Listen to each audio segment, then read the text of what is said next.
हमारे शास्त्रों में तो हमेशा हमेशा से इसका जिक्र मिलता है। पृथ्वी की अभी आधी आयु पूरी हो चुकी है और उसका आधा आयु और बचा हुआ है, और ऐसे अनंत पृथ्वी संपूर्ण अनंत ब्रह्मांड में मौजूद है जहाँ पे Whatever has been said in the video is my personal opinion. It's not historically or scientifically proven fact. We do not intend to hurt anyone's religious sentiment. The purpose of this video is to express my point of view along with entertainment.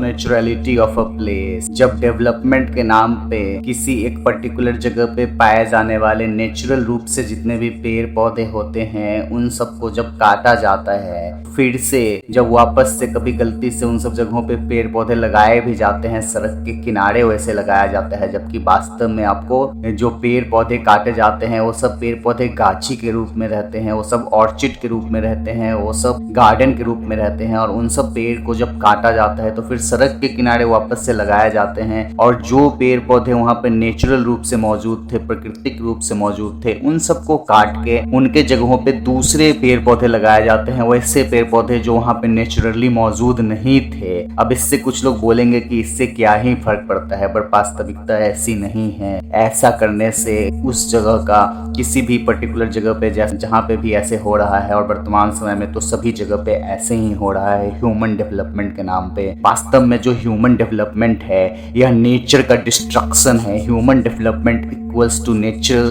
Destruction. So basically ऐसा करने से उस particular जगह का जो overall climatic condition है उस पे बुरा असर पड़ता है, जिसका असर अल्टीमेटली हमारे ऊपर पड़ता है। हम मनुष्यों ने प्रकृति को हर तरह से नुकसान पहुंचाया है, यह समझते और यह जानने बिना वास्तव में हम इस पृथ्वी के अंग हैं और हम इस नेचर के अंग हैं। संपूर्ण पृथ्वी आपका एक सजीव चीज है जिसको स्टूपिड वेस्टर्न कल्चर में और मॉडर्न साइंस कल्चर में हमारे यहाँ तो हमेशा से उसको पूजा जाता है, और हम पृथ्वी के अंग हैं। सो उस जगह की जो क्लाइमेटिक कंडीशन पे जो असर पड़ता है उसको जलवायु परिवर्तन फिर बाद में नाम दे दिया जाता है कि वहाँ का क्लाइमेट बदल रहा है। पर क्लाइमेट क्यों बदल रहा है, क्लाइमेट बदलने के पीछे का कारण क्या है? पहले अपने डेवलपमेंट के नाम पे जो है वो सड़क बनाने के नाम पे, ऑफिस बिल्डिंग बनाने के नाम पे, तरह तरह की बिल्डिंग्स बनाने के नाम पे वहाँ पे जितने भी नेचुरल रूप से जितनी भी गाछियाँ मौजूद थी, जितने भी पेड़ पौधे के गाछी मौजूद थे, उन सबको काट के और आपने जो है वो वहाँ पे लगा दिया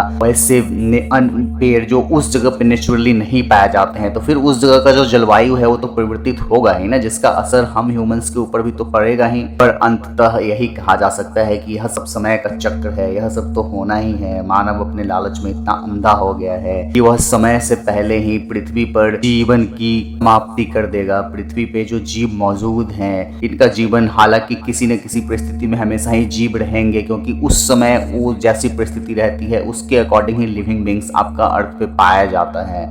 सिर्फ अर्थ पे ही नहीं, हर प्लैनेट पे जो लिविंग बींग्स है वो वहाँ की परिस्थितियों के अनुसार पाया जाता है। तो ह्यूमंस जब अर्थ की परिस्थिति को खराब कर देंगे तो फिर यहाँ पे जो लिविंग बींग्स है वो उस तरह के लिविंग बींग्स पाए जाएंगे जिस तरह का लिविंग बींग्स उस पर्टिकुलर एनवायरमेंट कंडीशन में, उस पर्टिकुलर क्लाइमेट कंडीशन में रह सकता है और सर्वाइव कर सकता है। बट अल्टीमेटली एक दिन तो पूरा पृथ्वी खत्म हो ही जाएगी जब सन का साइज बहुत बड़ा हो जाएगा, और हमारे शास्त्रों में तो हमेशा हमेशा से इसका जिक्र मिलता है। पृथ्वी की अभी आधी आयु पूरी हो चुकी है और उसका आधा आयु और बचा हुआ है, और ऐसे अनंत पृथ्वी संपूर्ण अनंत ब्रह्मांड में मौजूद है जहाँ पे जीवन है। हम अभी जिस पृथ्वी पे रह रहे हैं यह पृथ्वी का जीवन काल अभी आधा से अधिक बचा हुआ है, परंतु मानव यहाँ पे कब तक रह पाएंगे यह अपने आप में एक प्रश्न है। शायद मानव अपने पैरों के ऊपर स्वयं ही कुल्हाड़ी मार के अपने लिए क्लाइमेटिक कंडीशन को नहीं छोड़ेगा, बट उस समय तक के मानव भी एनवायरनमेंट के अनुसार और क्लाइमेट के अनुसार अपने आप को अडॉप्ट कर चुके होंगे। जैसे अभी जिन सब जगहों पे पहले से गाछी ऑर्चिड मौजूद था जहाँ पे काट के घर लोगों ने अपना बना लिया,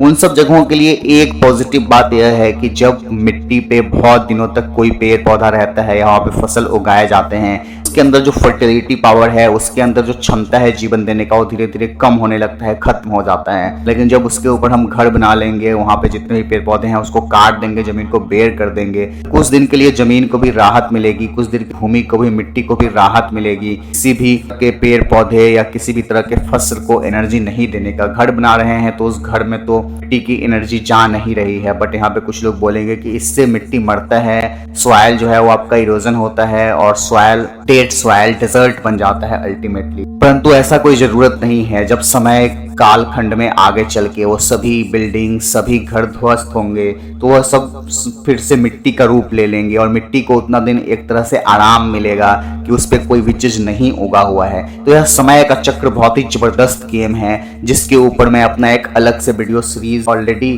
प्लेलिस्ट बना चुका हूं, बट उसमें अभी धीरे धीरे वीडियोस आना शुरू होगा समय के चक्र को समझाते हुए, कैसे इस संपूर्ण अनंत सृष्टि में जीवन पनपता है और जीवन खत्म हो जाता है, फिर से जन्म लेता है। और यहाँ पे जीवन सिर्फ मानवीय जीवन नहीं, संपूर्ण सृष्टि का हर एक तत्व जिसका अस्तित्व है, चाहे वो एस्ट्रॉयड हो, मेट्रॉयड हो, अर्थ हो, प्लैनेट हो, कोई भी चीज हो, स्टार्स हो, सभी का जीवन चक्र होता है, सभी का जीवन चक्र चलता है। यूनिवर्स का जीवन चक्र होता है, वो उनका एक जीवन चलता है, वो फिर खत्म होते हैं। हर चीज के साथ ऐसे ही होता है कि उनका जन्म होते रहता है, मृत्यु होते रहता है। जितनी भी चीजें फिजिकल संसार में एग्जिस्ट करती है, सिर्फ स्पिरिचुअलिटी ही सत्य है, सिर्फ एस्ट्रल थिंग ही सत्य है, और उसी का पता करना मानवीय जीवन का एकमात्र लक्ष्य है। बट वर्तमान मनुष्य अपने उस लक्ष्य से भटक गया है, और हमारे इस चैनल का यही उद्देश्य है कि हम मानवों को उनका परम लक्ष्य याद कराएं। सिर्फ मानवों को ही नहीं, अपितु संपूर्ण जीवों का अल्टीमेटली यही लक्ष्य होता है कि वह मोक्ष प्राप्त करे, वो आत्मज्ञान प्राप्त करे,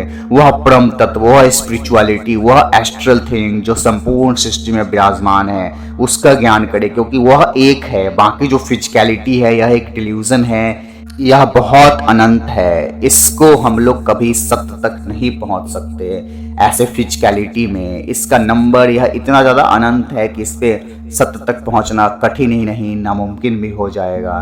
तो दोस्तों, आज के इस वीडियो में इतना ही। मिलते हैं आपसे जल्द ही किसी अन्य अच्छे टॉपिक पे, और ट्रू इंटरप्रिटेशन ऑफ सास सीरीज का नेक्स्ट एपिसोड भी जल्द आने वाला है। तो आप जल्दी जल्दी हमारे चैनल को सब्सक्राइब कर लीजिए, सपोर्ट कीजिए हमारे चैनल को। आपका यह वीडियो देखने के लिए हृदय से धन्यवाद।